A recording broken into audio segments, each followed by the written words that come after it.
Hello students, hope you all are well.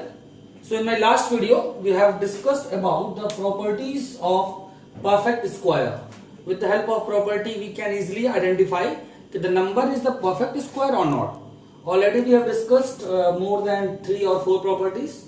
So some more properties are remaining here on the topic. So the first property, sum of first and odd natural number.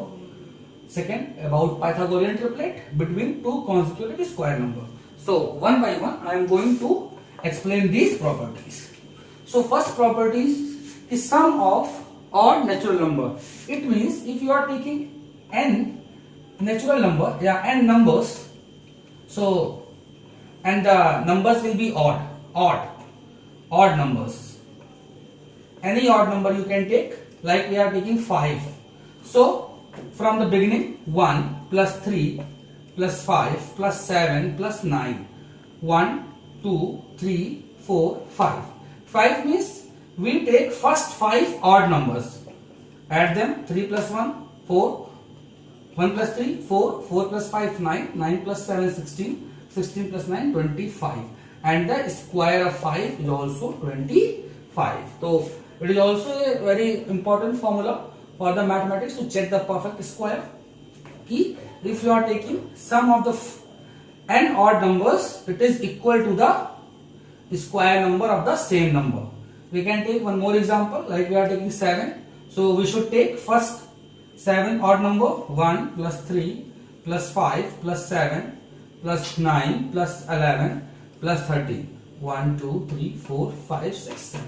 Add them. 13 plus 11, 24. 20 plus 4, 9, 33. 33 plus 7, 40. 40 plus 5, 45. 45 plus 3, 48. And 41, 48 plus 1, 49. And also 7 into 7, 49. So check this, we are getting the same number. So this is the formula we can understand easily. Is sum of the first and odd number, it is the equal with the square number of the same number. Next property, that is Pythagorean triplet.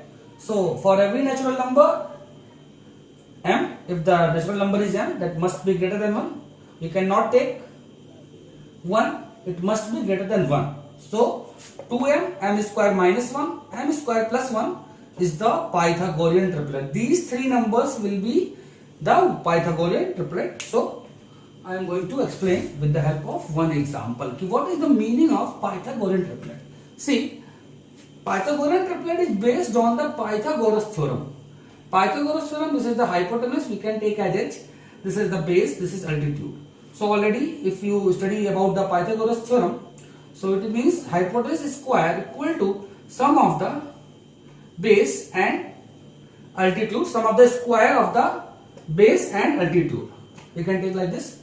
As same here, if you are taking any number m, suppose that 3. So if you want to get the Pythagorean triplet according to the formula, so the first number will be 2m, second number will be m square minus 1, and the third number will be m square plus 1. So 2m is the 2 multiplied by 3, comma 3 square minus 1 and 3 square plus 1. So 2 3 is 6. 3 square, 3 is 9, 9 minus 1, 8, and 3 square, 9 plus 1, 10. We are getting 6, 8 and 10. If we are going to check if these are the Pythagorean triplet or not, so take the largest number in one side and the remaining two number in the other side, and take the square also and add them. 10 square, 100, 8 square, 64, 6 square, 36. So it comes as 64 plus 36, that will be 100. So both LHS and RHS are equal.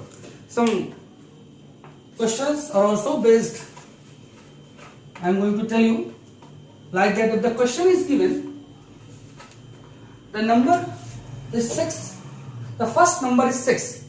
So find the another two number. So the first number is 6. So what is the first number? That was 2m. We cannot take as m, because the first number will be the 2m. So 2m equal to 6. So value of m is 3.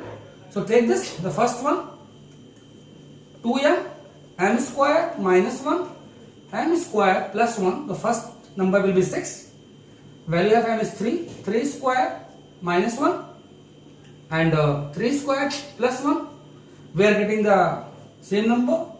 So 6, 8 and 10. So also already we have checked that this number will be the Pythagorean triplet. Now come to the another and the last properties to check the perfect square number. Last property tell us how many numbers between two consecutive square number.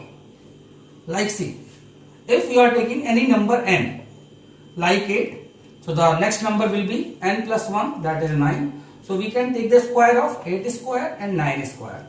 That will be 64 and that will be 81. So if you want to know how many numbers will be between these two numbers, so we should not write all the numbers. With the help of formula, we can get it easily. If you are taking 8, so the value of n is 8, directly we can write here 2n. The formula will be 2n, means what the natural number you have taken. So same number you will multiply by 2. We are getting 16 here. So it means between 64 and 81, there will be the 16 numbers.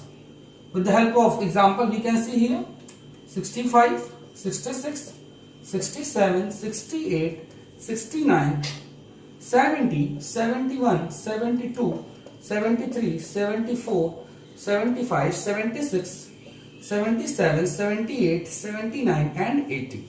We should count here 1, 2, 3, 4, 5, 6, 7, 8, 9, 10, 11, 12, 13, 14, 15 and 16. So here we are getting also 16 numbers, and with the help of formula also we are getting 16 numbers. So it is very easy to know how many numbers between the square number of any two consecutive natural number. So guys, already we have discussed the properties of the perfect square number. So if you are facing any problem, so we will discuss in another video, and stay home. God bless you all. Thank you.